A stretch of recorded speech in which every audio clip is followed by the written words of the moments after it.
Salam, hamınızı xoş gördüm. Damarları necə cavanlaşdırmaq olar? Birincisi, interval açılıb. İkincisi, gündəlik tənəffüsdə ləngimə hərəkətləri. Üçüncüsü, şəkərdən və rafinə olunmuş karbohidratlardan imtina. Dördüncüsü, maqni qəbulu. Beşincisi, yüksək intensivli fiziki yükləmə. Altıncısı, omega-3 yağ turşularından istifadə, xüsusilə yağlı balıq növləri, kətan toxumu, çiya toxumundan istifadə.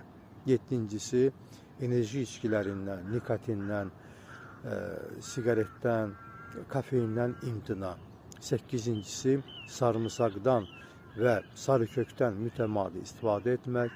Doqquzuncusu, soyuq sudan istifadə, kontrast, duş və nəhayət meditasiya, sakitliyin dərin vəziyyəti. Hamınıza can sağlığı arzulayıram, özünüzdən müğayət olun.